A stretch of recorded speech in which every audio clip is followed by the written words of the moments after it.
Yes.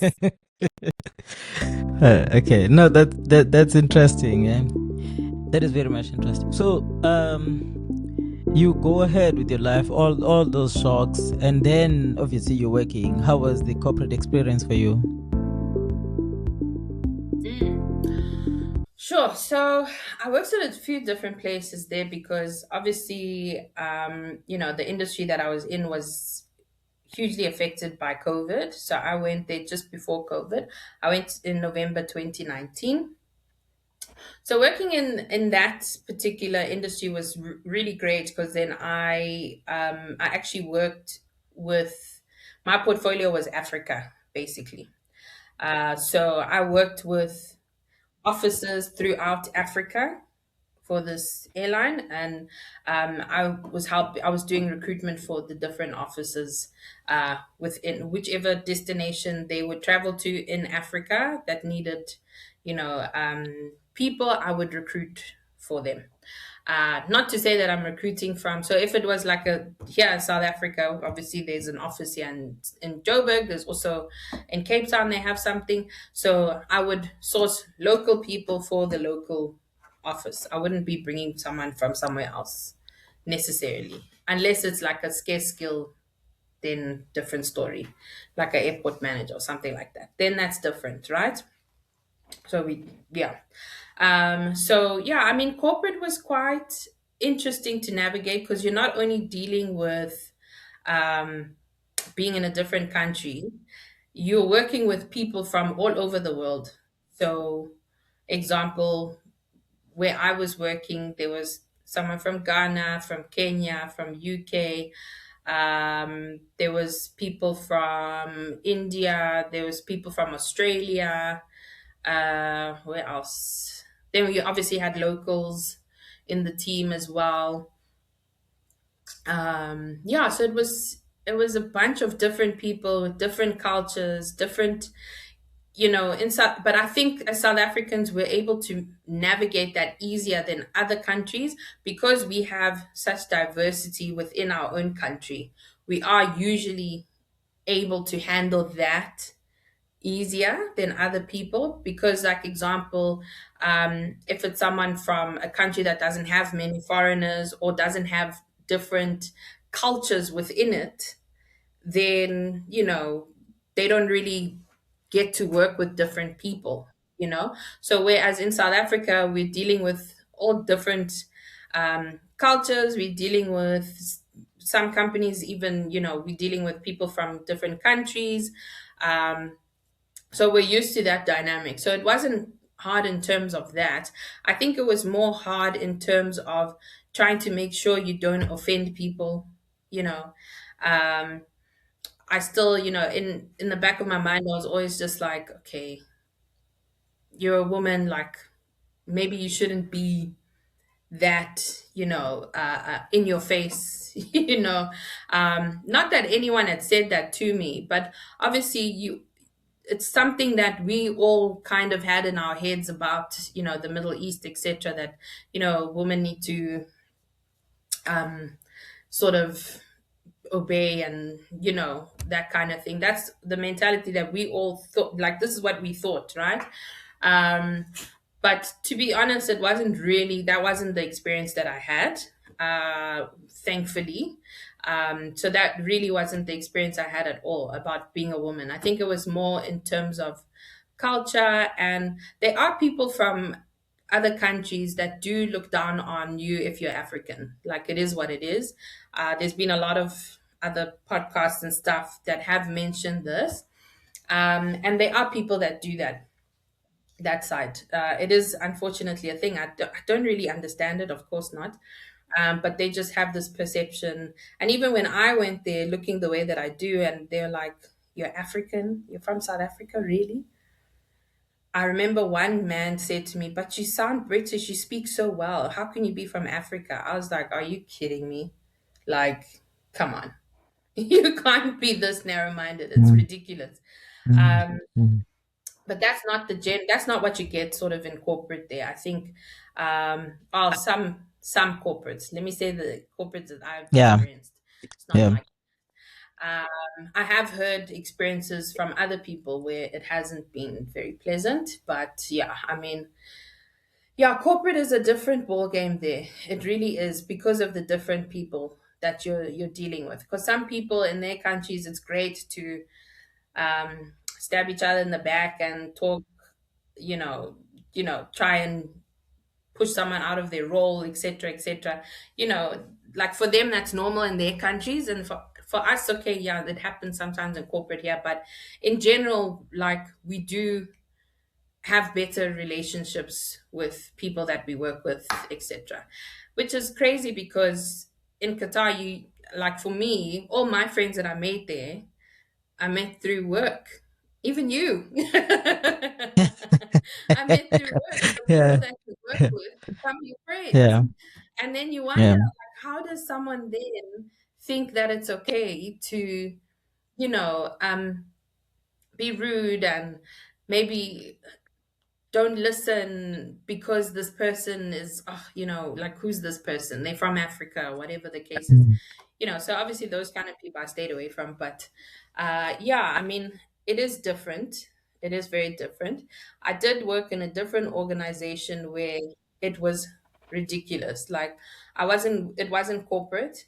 But some of the people that you had to deal with, this is where one of the guys was like, "Oh, are you really from Africa? Like you speak well, you sound British, blah blah blah." I'm like,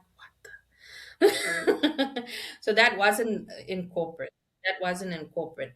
And funny thing, when I told people that, yeah, my dad was from Netherlands and my mom was South African, then they're like, "Oh, okay." Then the question comes, "Do you have the passport?" What does that matter? Like, what does my passport matter to you? Like, we're here, we're working, I'm here just as much as you are. Like, what does my passport have to do with it? A So green yeah, I know mamba. in different the green mamba. Oh, I love my green mamba. Okay, like I love it. uh, But yeah, I mean, it is difficult when you need to yeah. travel. But I was just like so taken aback that people would. It's almost as if they had a shift once they realized that I was half European. And I'm just like, wow, that's crazy. That's wild. It's actually wild that that's how people think. But it gives you, look, it Mhm. opened my eyes to a lot. Yeah.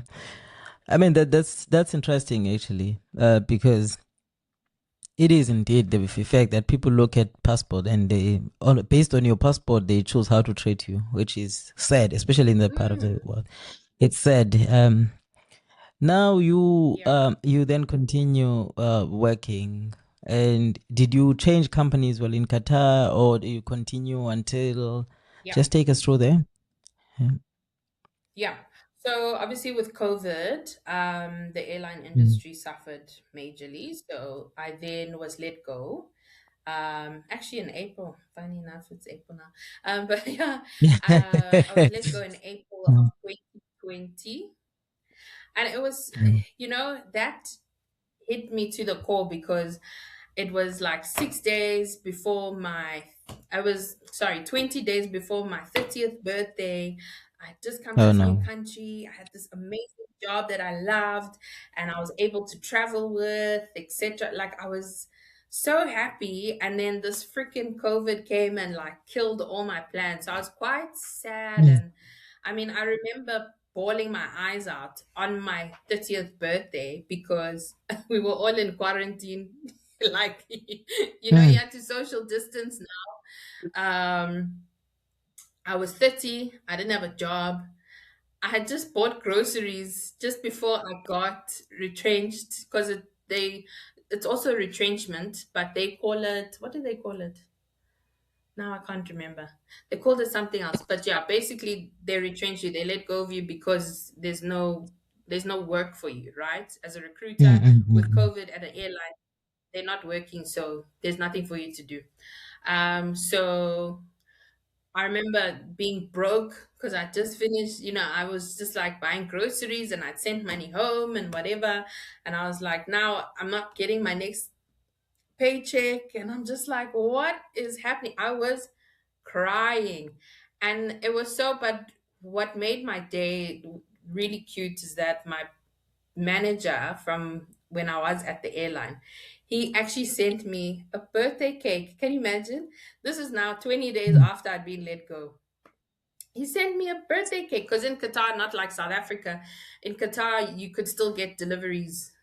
So food was still delivered, groceries were still delivered, that sort of thing. It wasn't like here where it was like complete shutdown. So yeah, he sent me a birthday cake for my 30th birthday when I was broken, alone, and sad Yeah, and jobless interesting. Yeah, in a foreign interesting. country. I couldn't even fly home. It was crazy. It was just like, what is happening to my life? It was so depressing. But then I did a little stint. I hate bringing this up, but anyway, I did a little stint at a school, just to like kind of get something going, during COVID. They had something, and I was supposed to fly out. I was supposed to have my repatriation flight, I think, in a day or two, and I landed this job. um Very short stint because it was horrible. I hated the experience there. I was working like every second Saturday. I was the first one being picked up by the school transport. So it was like at 5 o'clock or something crazy like that in the morning.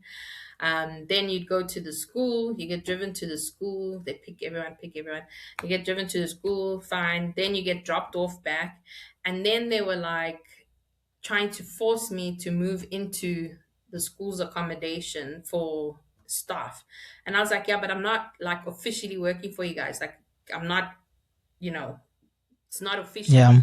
So until my transfer is done, I'm not going to move into your accommodation and all that. And then I got feedback from some people that don't transfer, like, you'll regret it.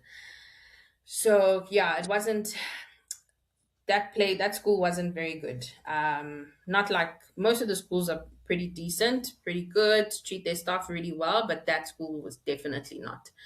I won't bring up the name of it. It's Yeah, better no, not. that's fine. Uh, So that's fine. So you were saying you were working in that school only on the second Saturday. Is that correct? Did I hear you right? no, so I worked.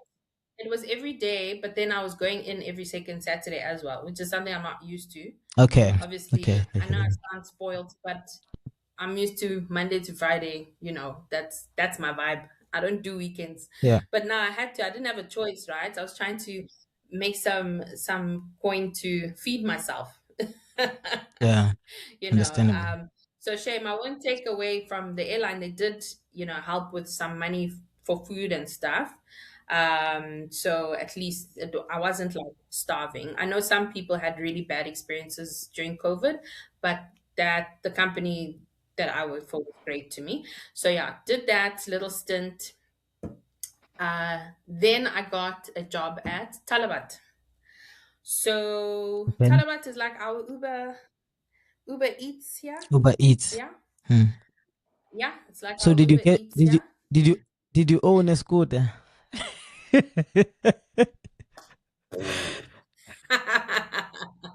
No, I was in HR. So I was actually in the Okay. HR team there, and I had a really good Yeah. experience there as well. That was more like working at home. The vibe. It was young people. They were from obviously different parts of the world as well. The guy running the office there in Qatar, he's from Portugal, if I'm not mistaken. Yes, he's from Portugal. So it was a nice vibe. Taliban was a great vibe. Like, to be in the office, it was great. And I didn't recruit drivers before anyone asked. No, I was actually doing HR function for the office itself. So yeah, I was dealing with office based stuff.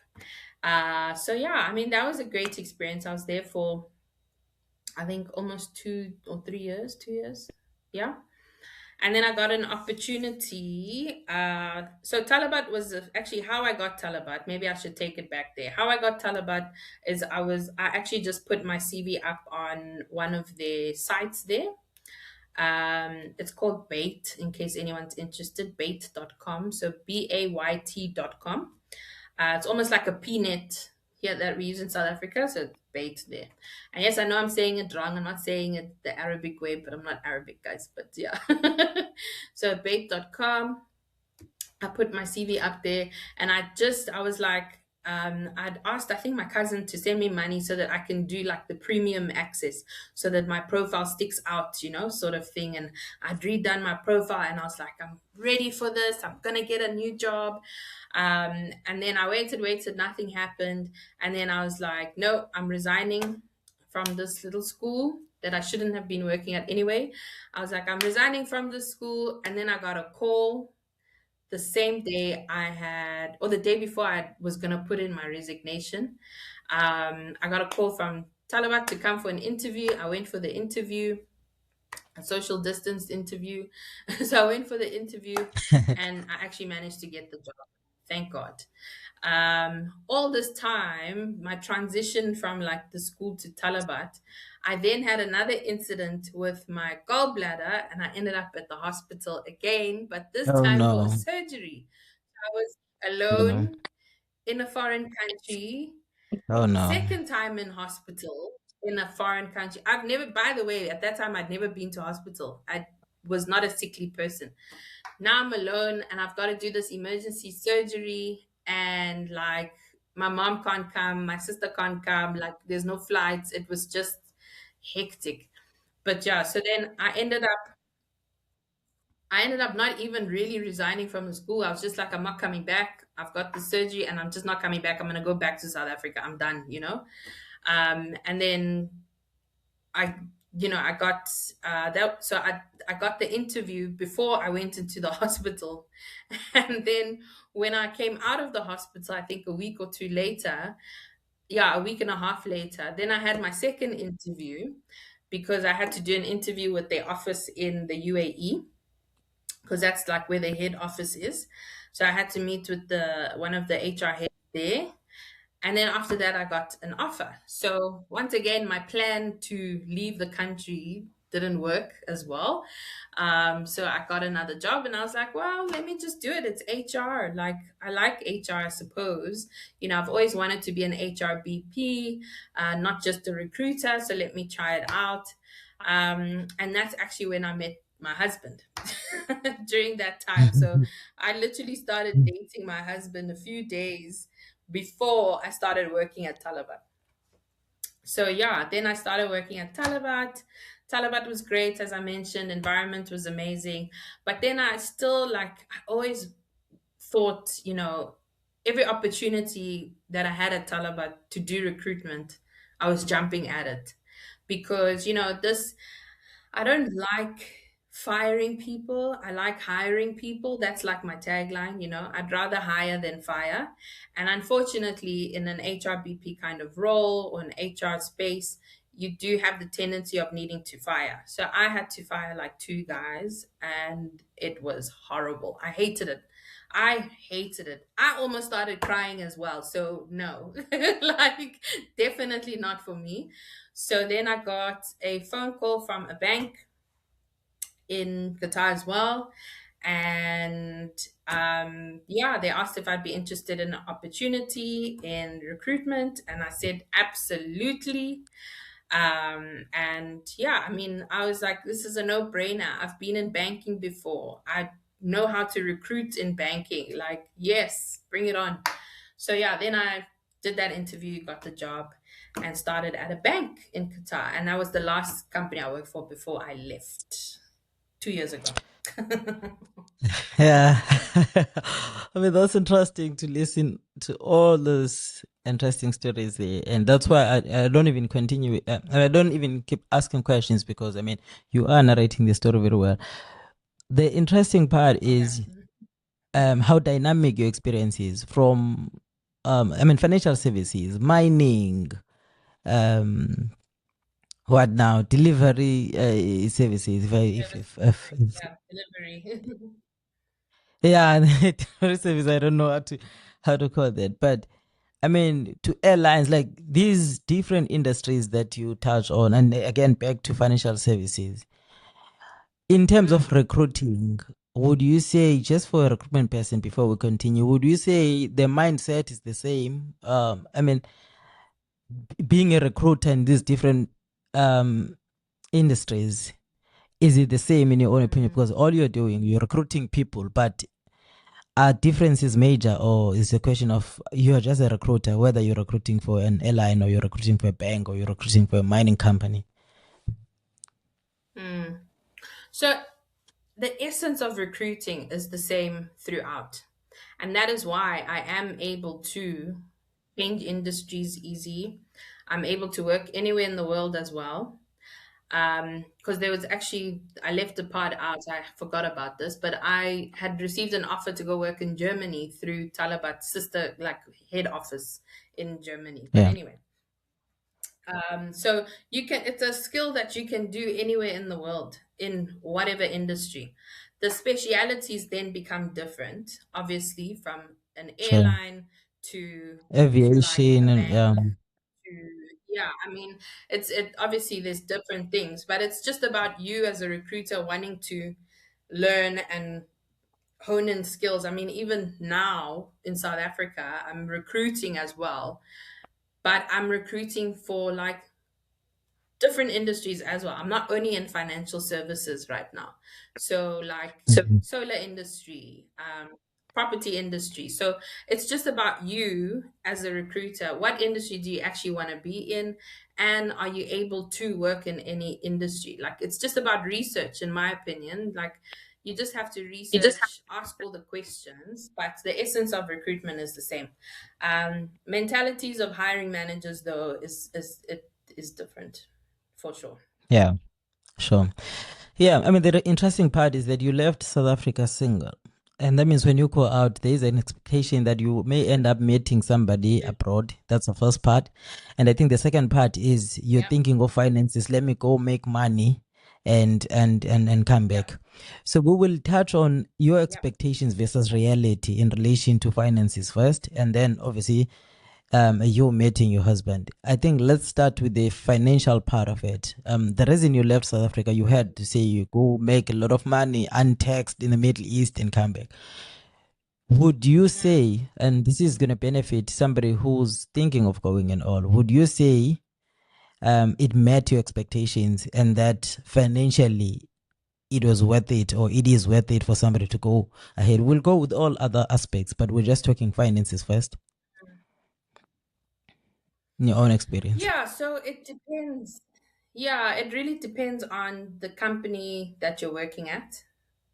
Um, because I think a lot of the time companies try to take advantage of people because they know that everyone wants to come to the Middle East, everyone wants to earn, etc., etc. But what you must really think about and do your research in, and I always tell people that want to move, to the Middle East, try and find someone that's been there that knows what the cost of living is, what the cost of, like rent, for example, is ridiculously expensive there. Ridiculously expensive there. And yes, they do have certain benefits, like they do have transport allowance, housing allowance, etc. But is that going to meet your expectations if the place that you would normally rent here in South Africa is like, let's say, 10,000 Rand rent?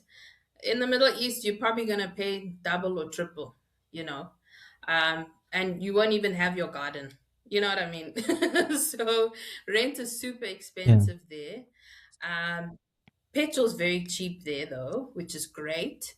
Um, and food can sometimes be expensive there because it depends on what you want to buy as well. So, in a grocery store, you have the option to buy a tomato from India, a tomato from somewhere in Europe, a tomato from South Africa, or Kenya, or, so it really depends. You need to be financially savvy. And if you have a goal in mind that you need to do in South Africa, then you really need to have a discussion with someone that's been there, that knows the expenses and knows how much you'll in reality really spend there and how much in reality you'll actually be able to send back to South Africa. So financially, I would say yes, but also I think COVID kind of put a hamper on, like it kind of stopped what I wanted to do in terms of my goals.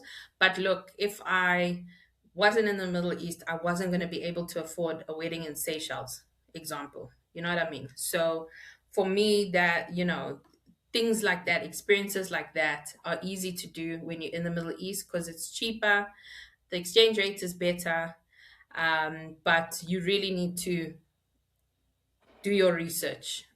So, yes, I would say it's worth it, but do your research because it's not always what you think. Like it's definitely not always what you think in terms of cost of living expenses there. Yeah. Now, thanks for that.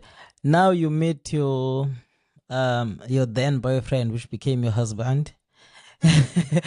in a new country, and I believe you say he's not South African. Can you take us through that? How was that different in a new country, meeting somebody and ending up getting married? Just capture that for us. Yeah, crazy. Anyway, yeah, so we met during COVID when you're actually not supposed to be meeting people, but yeah, we met in COVID. We met through a dating app. And yeah, I mean, the first interaction was like weird because, the accent's different. So my husband's from Morocco.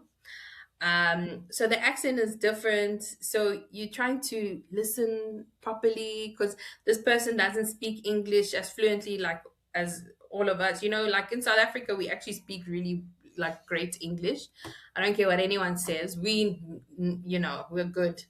But yeah, I mean, it was a challenge because now you're trying to listen. You're like, what is he saying? Like he's not fluent in English. His English is very basic, and so it was a weird interaction, but funny enough, like we met and we actually ended up hanging out and staying up the whole night just talking. Because then eventually, when you get used to the accent, then you can continue talking, talking, talking. But yeah, so, and he was actually stuck in Qatar because he couldn't go on holiday because there were no flights. And he was staying at his friend's house that was close to my house. And that's how our profiles picked up. So yeah, I guess it was meant to be per se, if you could say it like that. So yeah, we met via that, we chatted, and then we're kind of like inseparable after that, I guess. Like there's no cute story of, oh, he proposed this way, that way. It was a discussion. Yeah. It wasn't a one knee situation. No, it wasn't like that. It was just like, I want to get married. And I was like, Yeah. oh, okay. No, that's fine. So, you get married and you continue in Qatar. You said you had Mhm. three cats, and I believe you love cats. How was your relationship with the cats in Qatar? Because lots of them. Yes, I love my cat. Yeah, so I had three cats. It was actually four at some point, but one ran away. Shame. Anyway, Mhm. so the first cat, his name is Lucky. He has one eye, but he was at a shelter, and my friend actually had him. My friend from UK actually, but she lives in the UAE now. She had him, and then she obviously lost her job as well at the airline, and she couldn't take him with. She couldn't afford to take him with at the time, so she was like, oh, she has to take him back to the shelter. And I said, no, no, no, it's fine. Let me take him. I'll foster him. I ended up adopting him. So that's Lucky. Then I have Jasper. So Jasper is almost like a voiceless cat. He's something's wrong with his voice.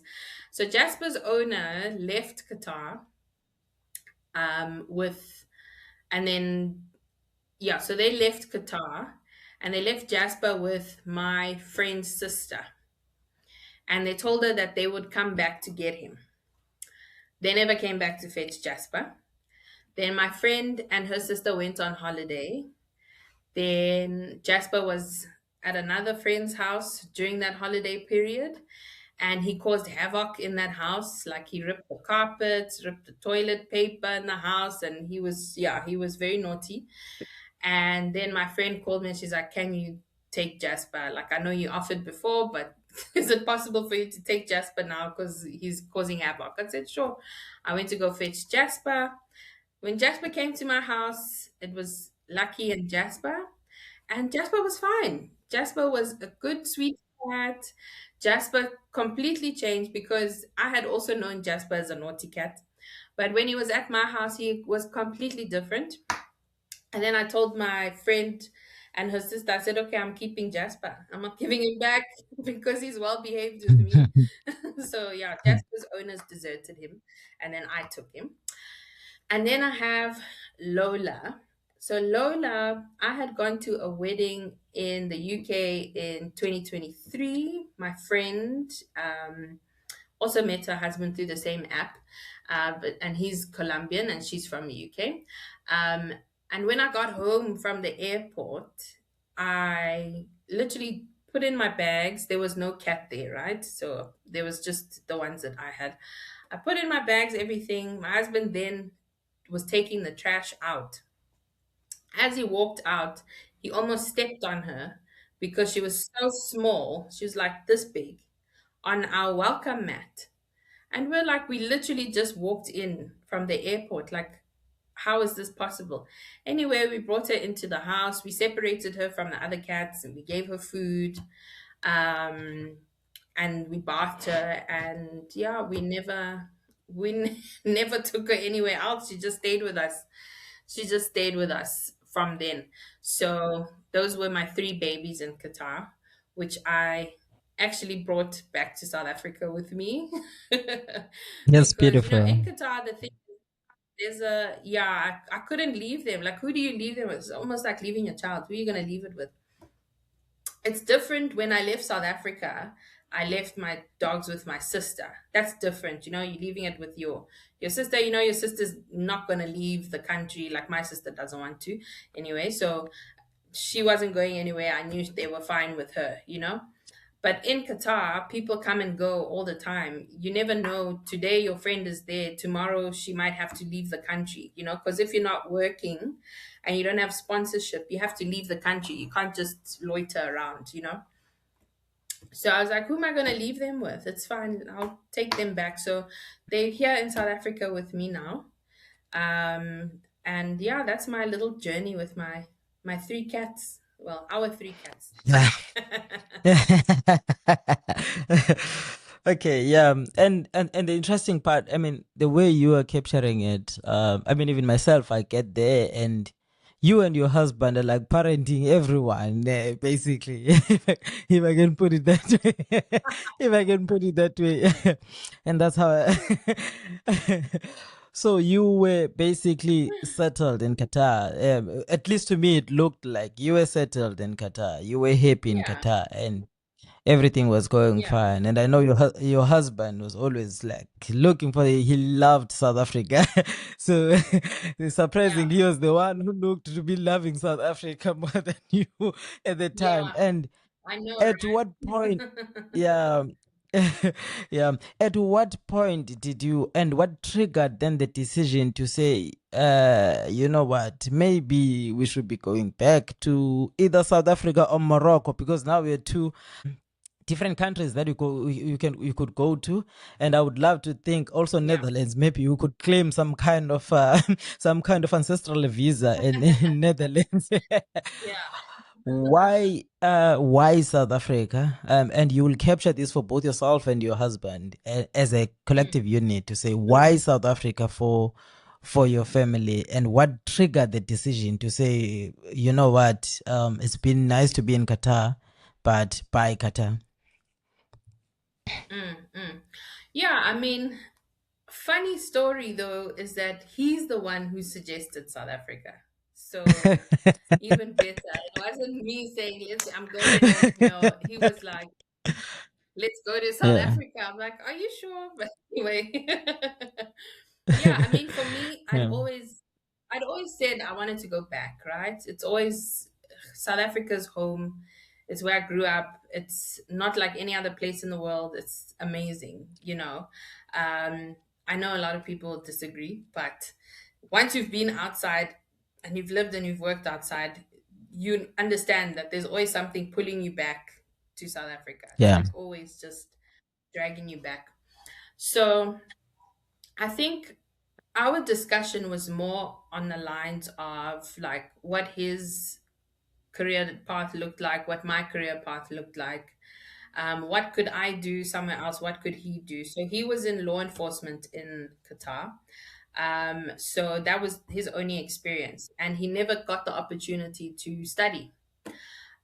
So I was like, okay, then the best thing for us to do is to go where I can get a job, and then you study whilst I'm working, right? And I was like, the one place I can think of that it would make sense for us would be for us to go home, because I know I can earn a certain amount that I earn in order for you to continue to study, and I'll be able to manage the household for now. Um, you know, uh, I have that steady income. And because of my international experience now, I can ask for a certain amount, in terms of salary, etc. Not to say that, look, we're not living a lavish lifestyle or anything like that. But we're good. We're good. We don't have issues. And another thing is that also, when it came to possibly, because at that time we didn't think we were going to have children.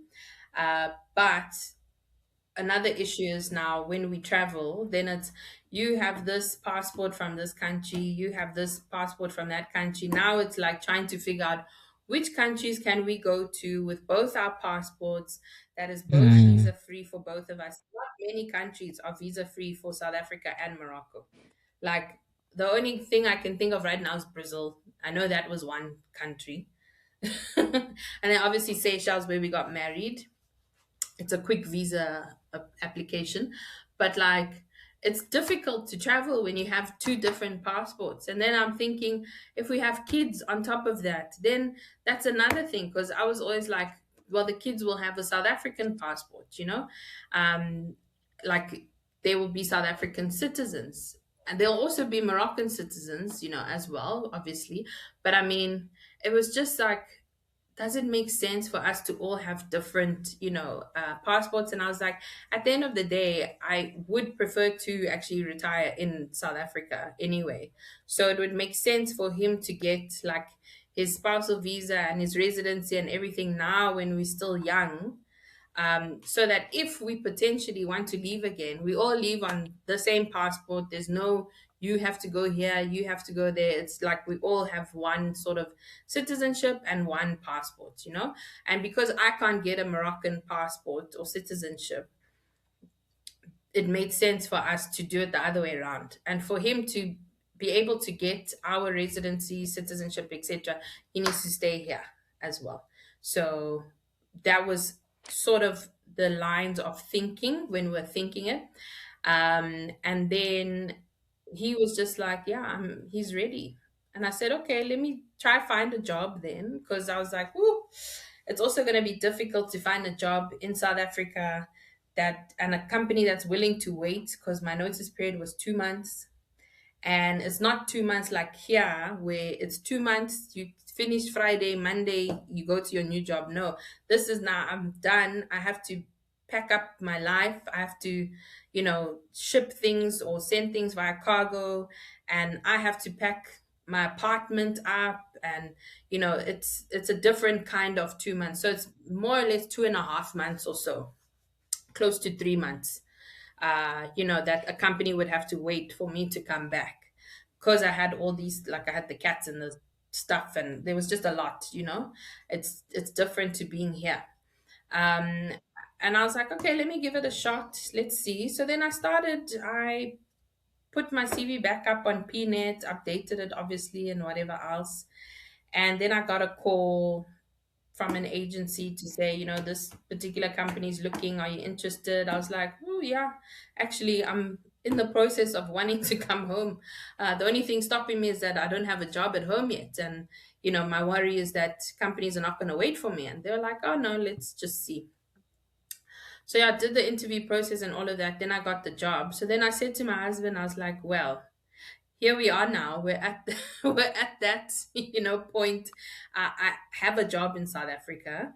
We did the numbers. I was like, okay, so we can still live off of one salary. Look, I mean, he got a great payout from Qatar, of course. That's the good thing about theirs, that they do give you a end of service benefit. He got a good payout, so it's not like we're solely dependent on me, but for purpose, like just for budget purposes per se, we're fine off of one salary. And I was like, well, the numbers make sense. It's doable. Like, yeah, it seems like a great place to work and all of that. And then he said, okay, fine. He's ready. He's done. Because you see, he had been there for 13 years, whereas I was only there for just under 5. So it's very different. He was very ready to leave, very ready. So that's how we chose South Africa. So yeah, we came back in 2024 in June. Well, I came back in June. Did I come back in June or July? Yeah. Oh, yeah. Just before we continue on your now going back experience, just help our ignorance in terms of you said you couldn't get passport, a Moroccan passport, and you are married to a Moroccan. That is not allowed in Morocco. Is that Mm. what you're saying? Yeah, if I like, I'm not an expert. I just have done some reading where I think I would have to Yeah. live there, or there's some little Sure. nuance that I cannot, Okay. like, yeah, I can't get the passport. Yeah. I think it's Okay. it's Okay. probably a matter of living there. Yeah. Okay. Sure. No, that's understandable. Okay. So now let's talk through. Somebody is in the same position, but wherever they are, and they want to go back. Let's first start with cargo, taking your things back because you said you use cargo. How was your experience with cargo shipping back your stuff? So I was lucky enough because I have friends that travel very often and are able to bring a lot of stuff back. So like they have quite a bit of luggage and they travel frequently. So they were able to bring back like big boxes for me and stuff. Because they had suggested that I do that as opposed to shipping with cargo. But I think with cargo, I know the process with cargo because when I left South Africa, I did have Mm. cargo. So with cargo, it is, I think, quite pricey, but there is options like in South Africa. I mean, in Qatar, there are groups. Like if you check Mhm. Facebook, etc., there are certain people that ship things or send things via cargo in containers. So then it will be like me, you, um, two or three of other people that are all shipping to one place. Then we'll all put it in one container, and then the cost becomes cheaper, right? To send things down. Um, but having said that, our cats had to come via like cargo. Yeah. Yeah. I used an agency as well because it was just easier. Quite pricey. Yeah, it was sure. It was quite pricey. It was just under 100K to bring them back. So I think it was Mm, about mm, mm, mm. 70 something K to bring the three of them back. Because it's you pay the agency in Qatar that they help. At least they do everything for you. They'll like help you make sure that the cats' passports are up to date, their vaccinations. Like you obviously need to make sure that they're all vaccinated and stuff. Um, then they take the cats to the airport. They make sure that they're in the cages. You have to buy special cages, like these huge things for the cats, because my cats are not small. Like South African cats are small. My cats are big. They're almost like dogs.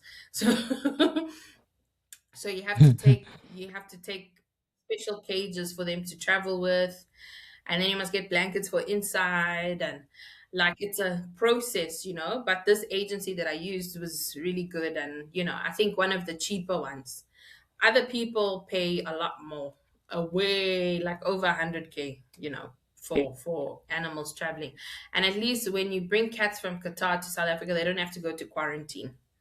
I guess in special circumstances, when I think they see something's wrong with the cat, then they have to go for quarantine. But like my cats didn't have to go for quarantine, so that's one expense that we didn't have to deal with. And then from South Africa's side, there's a different agency that will then pick up the cats from the airport, clear them, make sure all this everything's clear, passports are clear, cats are fine, all that. Then they bring them to your house. So that's the full service. So that's very expensive, but it was worth it. Yeah, I'd do it all over again. And that's one of the things we said. If we don't have enough money to bring the cats with us, then where are we going?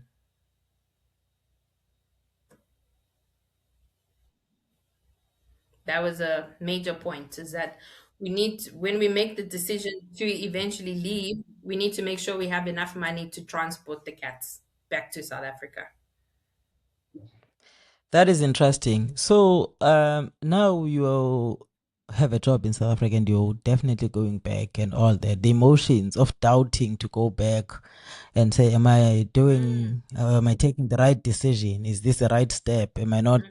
How was that process? Just capture briefly that process for us and the emotions at that time going back to South Africa. Then you almost going Yeah, back and restarting your life. How was that? yeah. The funny thing is that some things happened to me whilst I was in Qatar. So let's maybe say before I left, I always said, I'll be back, I'll be back. And then when I was there, I was like, no, actually, I don't think I'm going to come back. Like, I'm good, I'm happy. And then in 2021, I lost my father in January. So Mm, that was still like COVID time. So I couldn't fly down to South Africa for his mm, funeral. And I was super close with my dad and all of that, and so I couldn't attend. mm, Um, but even like let's say the year before that, in August of 2020, I lost my aunt. January mm, 2021, I lost my father. mm, 2022 in June, after I had come to visit with my husband, we came to South Africa to for him to meet the family and for him to see the country, all that. And then in June of that year, I lost my uncle. That was mm, 2022. 2023, in August 2023, I lost my other uncle, one that I was mm, very close with. And 3 months later, my mom passed away. So mm, it was like I went through a lot when I was in Qatar, and I couldn't come back for all these funerals and all this grieving and all this mourning. Like I wasn't able to. I did, however, come for my mom's funeral. But I had spoken to my mom about it. I said to her, I was like, I actually think it's not quite working for me, because when I left, the thing that people need to remember is that when I left South Africa, I left for a particular job at a particular company doing something particular, right? And mm, that's why I left, because it was something different. mm, It was managing a portfolio which I would have never managed really, from a South African point of view. So now I've got a whole of Africa. I'm able to travel to all these different countries to do recruitment, to do interviews, that sort of thing. Like it was such a great opportunity, which was obviously then taken away by COVID. Now I'm just doing the regular recruitment at a bank, just like I would do in South Africa. So, what am I actually here for? The money when I've lost all these people? I could have spent, like, time is so, like, if I had been able to spend more time with them, I probably would have, you know, especially like my mom, for instance, because her death was very sudden. She mm, literally got sick on a Friday morning, Saturday morning, she passed away. That's how fast it was. mm. And obviously, if I Sorry. could have come back sooner to spend more time with her, I would have, definitely. So, yeah, I mean, all of those things had happened whilst I was in Qatar. So coming back was, I would say, obviously emotional because parents aren't here anymore. It's a different dynamic. A few other family members aren't here anymore. So yeah, that was like emotional. But then at the same time, I was just like, you know what? I just need to be with my family. I'm actually tired of being isolated. Yes, I have super good friends from Qatar that became family, obviously. Mm, Um, like yourselves, for instance, like mm. you end up being family with the good friends that you make in like the Middle East, but it's just not the same as being with your actual family, the people that you grew up with, the people that understand the pain that you've gone through, that you're grieving the same people. Excuse me. It's different. So yes, I was sad about leaving Qatar because it was my home basically, and I was going to miss my friends so much. But I always had the bigger picture of where my family is, and this is where I can, continue my life. I mean, if I decide one day to leave again, cool, but I always know that this is home and this is where you'll always be connected to people, from a blood point of view. Yeah, yeah, yeah. I mean, I'm sorry to hear all that. Yeah, it's sad, especially when you are away from home and all these things are happening that you can't Mm, reverse. Life happens, right? Life yeah, happens, but you know what? It's sad when it's even absolutely. more sad when you are outside and you are far from it. You feel like at least if you were there, Yeah. at least to witness what's happening. Yeah, no, it's Mhm. sad. So sorry to hear that. Yeah, I literally attended my dad's funeral via Zoom. Oh That's no. like the weirdest thing, you know? Hmm. Yeah, yeah, it's very, very difficult, and obviously can't be taken for granted. Yeah, it is. It is. Mm, It must be. It must have been a difficult situation. So now that you are yeah. back in SA, obviously it's now a complete different country from the one you left. Because when you left, you had your parents, you had all these family members that you had. Yes, there are still people that are Mm, there, but also your identity has in somewhat changed that you've been outside. um, we would first mm, like to cover the identity of being. How did your identity, how did Wilma change as a person, for being outside? And somebody will keep saying, why is he saying Wilma? Because when I first met you, because somebody said there's Wilma, she's also from South Africa. Or go we met Will. When I say one, I heard the name, I thought they were mispronouncing the name, they incorrectly pronouncing the name, and and also when I saw you, I thought this must be Vilma. Definitely, it can't be Wilma, right? And when I said Vilma, you said no, I'm not Wilma, I'm Wilma. So, how exactly. did Not Wilma? Wilma, please. So, how did Wilma as a person change? How did your identity change, when you moved abroad, in terms of how you started looking at things and all that? Mm, yeah, sure. So I grew quite a lot. When you're at home, you kind of, I would say, sheltered. You're quite sheltered when you're at home because it's things that you're used to, places you're used to. Like it's just another. If even if you're moving cities, it's just another city in South Africa. It's home. You're home. You're fine. You know. Whereas when you leave the country now, you have to be more understanding. You have to be more patient because people don't speak English, the way that you think. The Mm, communication is quite difficult, if you don't have patience or try and listening, just listening, opening your ears and listening. So I think I became very patient whilst I was there. I think my listening skills improved a lot as well. And I think my people interaction skills also developed quite a lot. So before, yes, I used to interact with people, but it was mostly people that I knew. So I was not necessarily shy, but I was always more comfortable with people that I knew. Now, I don't mind being thrown in a room with strangers. I'll end up knowing half of them, possibly even speaking to a third of them, and maybe even becoming friends with a few as well, So I think that changed me quite a lot by being in, because if you don't talk there, you're going to be a very lonely person. You have to go out and you have to meet people and you have to talk to people, because in some instances, people won't just talk to you. You have to be able to open up and speak, and make those connections with people. Go to certain events. Like when I was here, man, I just used to like hang out with my family, maybe go to like rugby events, but I wouldn't make new friends. So I didn't really have that skill anymore. I was just like, I have friends from work and I have friends from school and I have family, and that was my little world.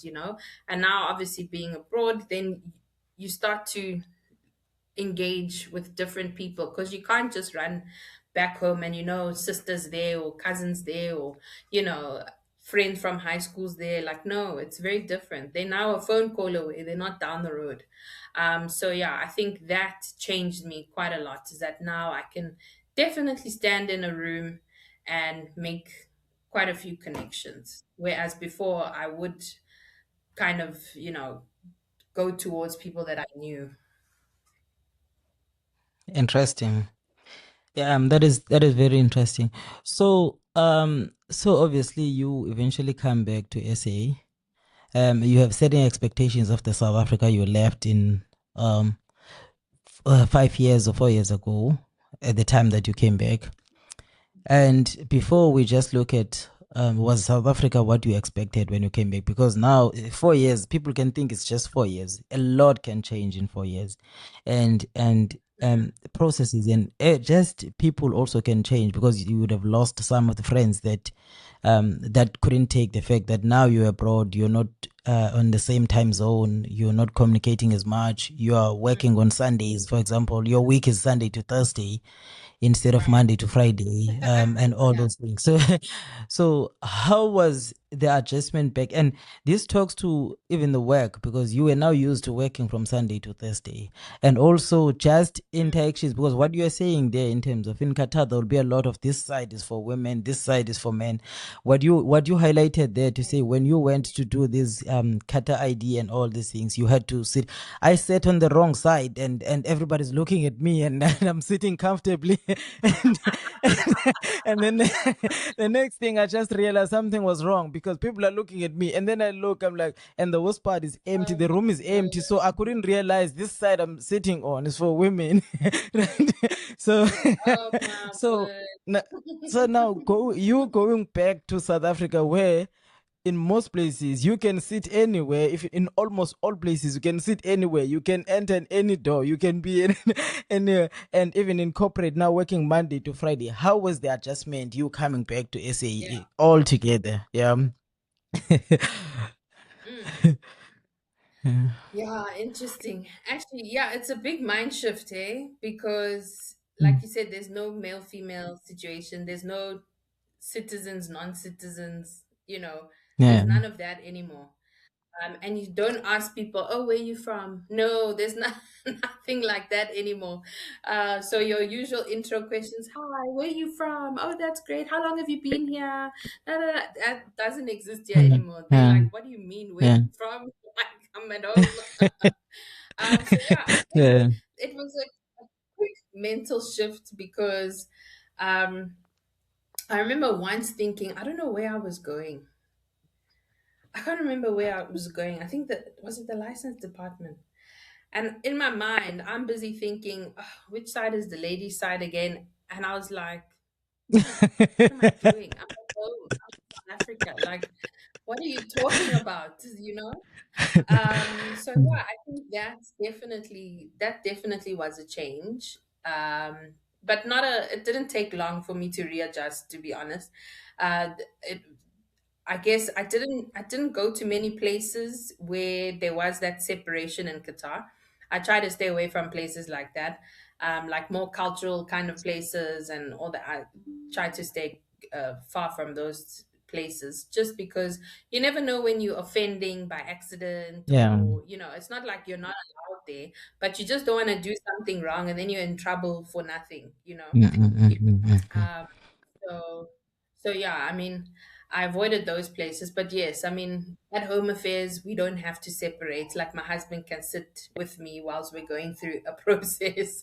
Even when we're doing his visa, like we didn't have to. I think he had asked, like, do we all just go? And I said, yes. In South Africa, we I'm coming with Yeah. you. Like I'm sitting with you. Yeah. Okay.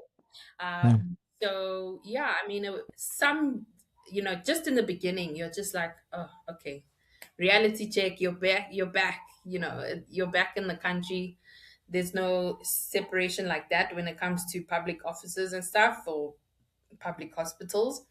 Um, when it came to work, obviously, uh always like, oh, hi, okay, now it's more like, how long have you been in the company for, not how long have you been here for, and oh, what have you been doing, okay, it's that conversation, as opposed to where you from, what company do you work for, how long have you been here, do you want to go back home, so the conversation shifts as well. I had a handful of friends that I still communicated with, I still saw, and all of that. A lot of them, funny, my friends have been exceptional, the friends that have remained my friends, because so many people came, like to my mom's funeral, for example. People that I hadn't seen, I'd still been communicating with since I'd left.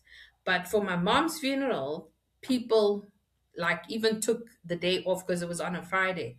People that I hadn't seen since I left the country took a day off and came to my mom's funeral to be there to support me. So those are the kinds of friends that I have, and it's not easy to always see your friends when you're in the country, but these people that are my friends and that were my friends and still are my friends, they understood that. It was just reach out whenever you need, chat, talk, whenever you can catch up, you catch up. It's not, people weren't, people weren't like, oh, you don't see me when you come here, so I'm gonna, like, stay away. Those people are no longer my friends. Yeah. So yeah, it was a different, yeah, I mean, different South Africa for sure. A few more issues.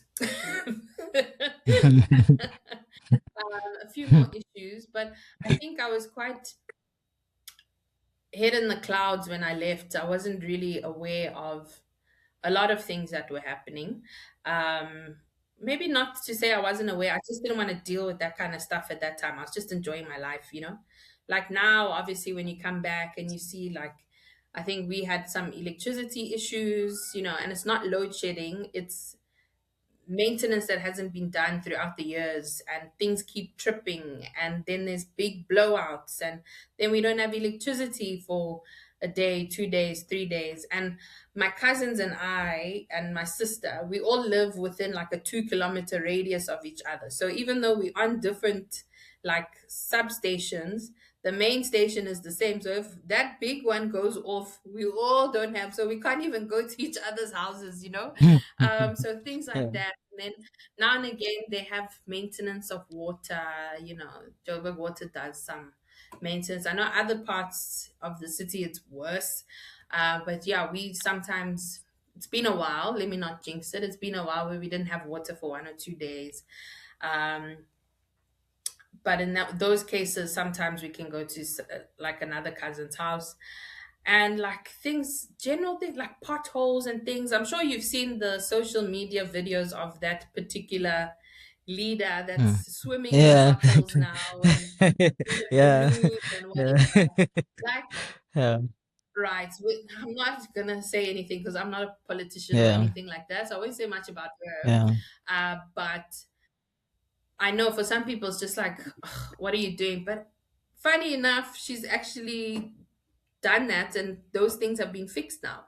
So it's just like, what do you need to do here in order to just let things Mm. run smoothly? Like, you have to Mm. perform like that to fix a pothole.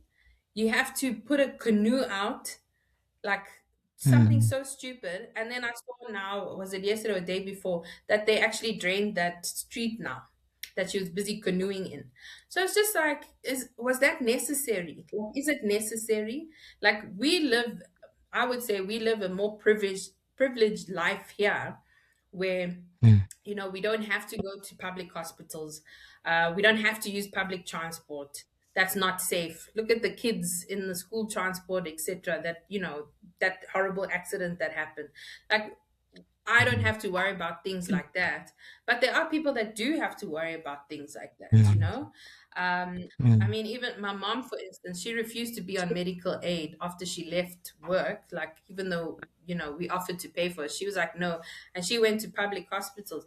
She died at the public hospital. I mean, they gave her like Bascopan injection, for example, mm, and the person ended up dying. So there was obviously something deeper wrong with her. mm, But mm, she wasn't kept for overnight observation. So things like that, I don't think that would have happened at a private hospital.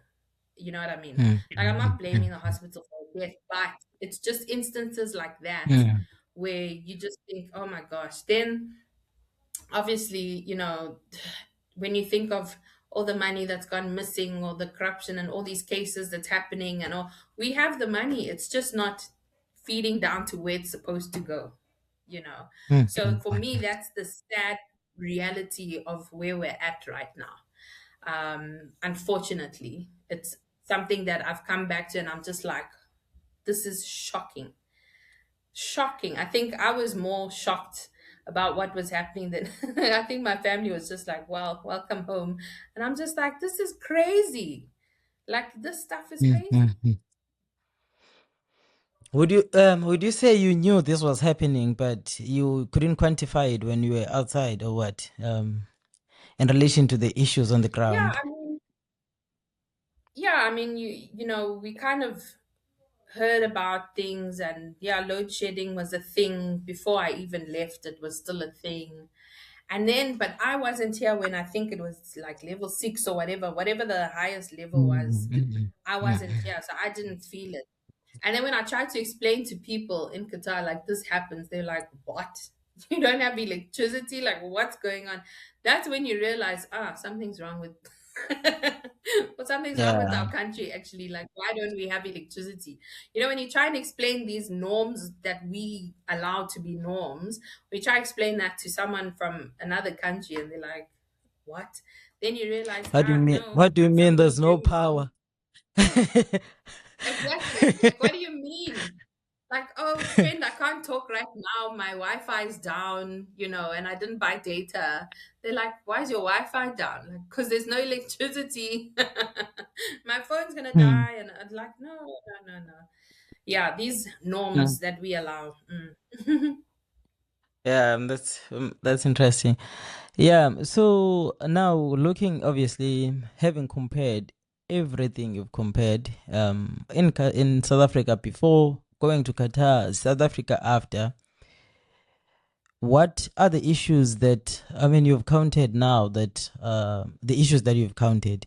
What, because in this Mm. podcast, we are voice of solutions. I mean, we can give the context of the problems that are there, but we are more interested in the solution part of what we're discussing. What are some of the Mm. problems that you are like, in my experience, and especially being outside, this is the issue, and this is what can be done to fix the issue, because probably I've seen it being done somewhere, or the way it was done, for example, in Qatar. What is the issue that you say Mm. this is how we should be fixing issue A? Sure, yeah, it is loaded to come with solutions. Yeah. So I think, one thing that I did pick up on in Qatar, like things like fixing roads, cleaning, that sort of thing, that kind of stuff would happen at night as well. So, example, potholes, for example, it wouldn't just be a filling of a little section, it would be scraping the road, like a few meters of the road, and it being retarred and everything. But this would all happen like at night, and a few consecutive nights. where I think now in SA, people just do like little patchwork just to get things, just to make sure that you can drive on it until the next thunderstorm, because then it all gets, washed out again. And sometimes I even have seen to the point that even now private people, like people are getting private companies to fix certain stretches of road, etc., etc. So like residents at a certain place would put money together and hire a contractor to tar or whatever the case is. So I think the solution in that, it always boils down to like things like tenders and stuff. I think that the tender process, etc. I think that all needs to be maybe outsourced to third party or something, where it's not the same people looking at the same tenders for the same stuff all the time. Do you know what I mean?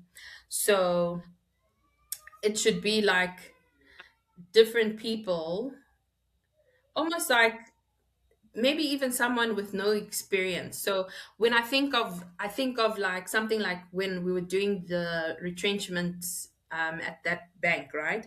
When I think of how rigid our process was, so we had a spreadsheet. Does the person have this and that? Yes or no? Does the person have this, that? Yes or no? Yes or no? So it should be sort of like that exercise.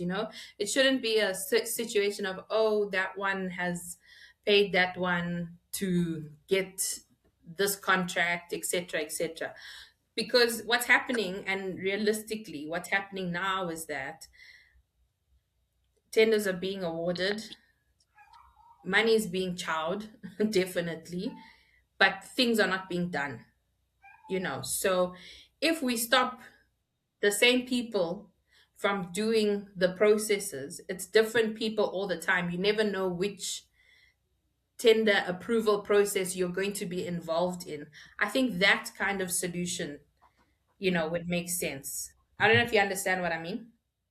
100%, yeah, 100%. I think, yeah, yeah, you captured it well. Yes, and this is your proposed solution, saying the people who are dealing with the tender system should be rotated, if we can put that way, word, so much that there's Yeah. nobody who knows this one, such that the process is almost guaranteed who's going Right. to be clicking that button. I think that's the understanding of what Right. you are proposing. Thank you so much for that, 100%. Wilma. Yeah. And now that you are in SA, what do you suggest to somebody who's sitting there? Would you say they must look for a job in SA? Or you say, you know what, go out there, go experience it for yourself. And given another opportunity, I think you've highlighted multiple times, given another opportunity at a later stage, now having a son also no longer as flexible, do you think it is possible that you would again leave SA in comparison or for another country? Or maybe let's separate the two. Would you advise Mm. somebody to go out there and see what you've seen? I think that's the first part. Before then you cover Mhm. yourself, would you again go for the second stint? Yeah. Second stint. I love it. Yes. Since I've been abroad, well, since I've been to, to Qatar, since I moved there, I always advocated for leaving the country and going to work somewhere else. Even if it means, because I know some people that even work on ships, like boats and luxury boats and that sort of thing, even the yachting experience, I think it's so worthwhile to move to a different country, get some experience working with different people, see how things are done differently in other countries. um, Sometimes you can bring that back, here, and do something about it, do something about change, etc., in the country. um, and sometimes it's just for your personal growth, because at the end of the day, let's be honest, not all of us are going to be remarkable leaders in politics and change things. I'm certainly not. I can have opinions and I can have solutions, but I'm not going to stand up and start running a party for change. You know what I mean? It's just not in my, it's not in me. It's just not in me. But my experience is so valuable of working with different people and different cultures and experiencing processes in different countries. I think that experience is like it's priceless. It really is priceless. I do wish I went when I was a bit younger. I wish I had a few more years before.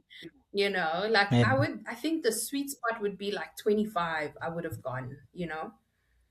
yeah, And I only ended up going when I was 29. But that again, I wasn't looking for a job outside South Africa. You know what I mean? It kind of was sure. brought to me. And also because I think we also, um, when you nyata yourself, you don't realize what, you look like to the rest of the world. Where I definitely did that to myself, but I didn't realize that actually your skills and your profile looks great for someone from another country. So yeah, I mean, we have the potential as South Africans. Sure, we have potential to rule the world, to be honest. And yeah, I think I would definitely recommend anybody to go overseas, whether it's the Middle East, whether it's Europe, wherever you want to go. I would recommend, but also be careful because there's a lot of fake things, human trafficking things. I'd be silly if I didn't bring those things up because it has happened recent. Like now that I've been back, I have seen, there was people online that were then um, luring young women into different roles that were supposed to be in different countries and ended up being some sort of human trafficking sort of thing. So I wouldn't be responsible if I didn't, mention Yeah. that as well. So you have to be careful. Please research, if there's a job outside, research the company, do digging. And you're welcome to message me, I suppose, on LinkedIn or whatever. If you need some sort of help, I'm always willing to help people that are looking for a role outside or looking to see, hey, is this legit? Like, does this look real or not? Because I would be able to spot that most of the time, just being in the industry and Okay. stuff. So, yeah. As a plug. So can I include the link to your LinkedIn in this video? Yes, you can. Are you Yeah, no sure? problem. Are you sure?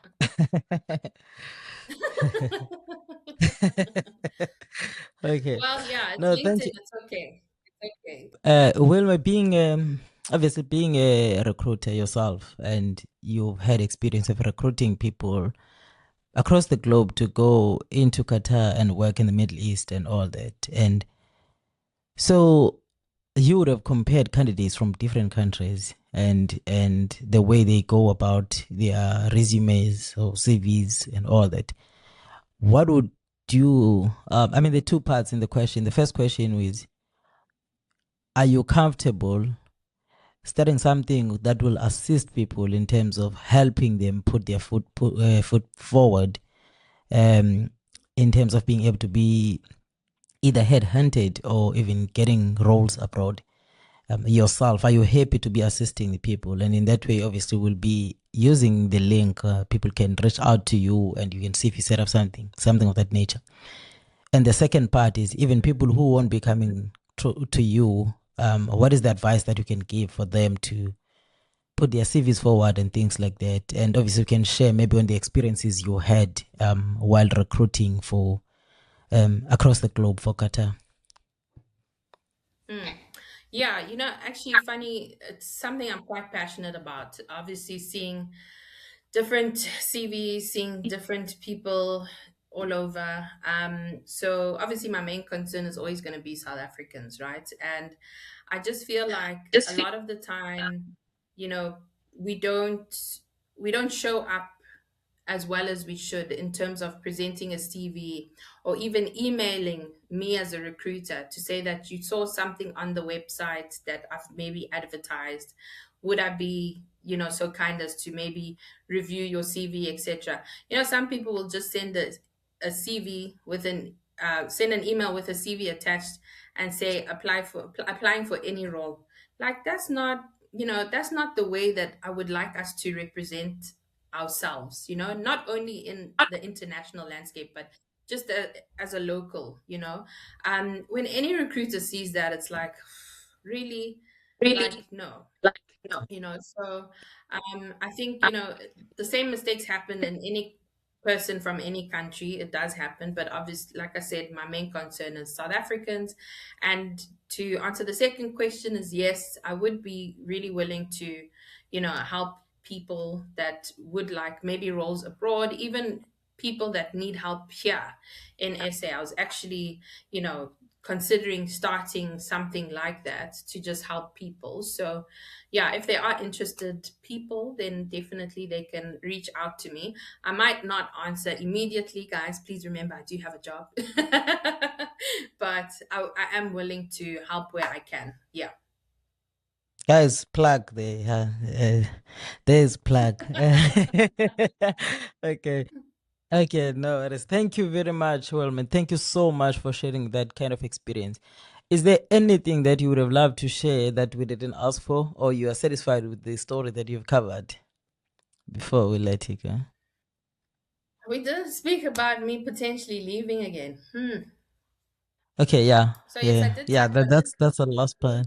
Yeah, I that's the only, last part. Yeah. yeah, I only say yes potentially because I did enjoy my time outside of the country. Whether it's Qatar again, maybe not, maybe like UAE or something. Even Oman. Like maybe somewhere else. But if it's Qatar again, fine, no problem. I'm used to it. It's like going home again, kind of thing. But Mm, yeah, I'm open mm, to obviously leaving again, but not right now. I think right now I've just had a son. He's only 2 months old and all of that. But now it's going to be different because I need to take into consideration schooling environment and mm, mm, nannies mm, and all of that, because then that's mm, very expensive. But it would be mm, great for him as well because obviously his father's first language is Arabic. So if he mm, learns Arabic as well in school, that would be great because then he can talk to his family in Morocco, which is mm, fantastic. But mm, yeah, I mean, it would be nice to give my child the opportunity to study, in a different country. yeah. Whether they'll like it or not, I don't know. I know some people, one of my friends, her daughters didn't actually enjoy it, and they came back to South Africa to continue their studies. And I know some people that their kids absolutely loved it, and they finished high school there. So yeah, it really does depend now on where he wants to go and all of that. But yeah, and yeah, it's if it happens again, it does happen again. But I'll always come back home for sure, for sure. Yeah, no, interesting. And covering that as the last thing, I know when you were in Qatar, obviously during Ramadan, and that you would participate or go through the process. Now that you're back in SA, how easy or difficult is that to support your husband and also just go through the It's so process? difficult. It's so difficult because now there's no short hours. You know what I mean? Like it's not in Qatar where it was shorter hours and everyone's doing it. Now it's like people are offering you chocolates and water and coffee and whatever. You're just like, I can't, I can't, I Yeah. can't. But I still wear like during Ramadan, I'll still put on an abaya. So I'll go to work with my abaya on. I will just make sure that I go to work very early. So we've got sort of our hours are, I wouldn't say flexi, but if you come in early, you can leave earlier. But obviously your work needs to be done, etc.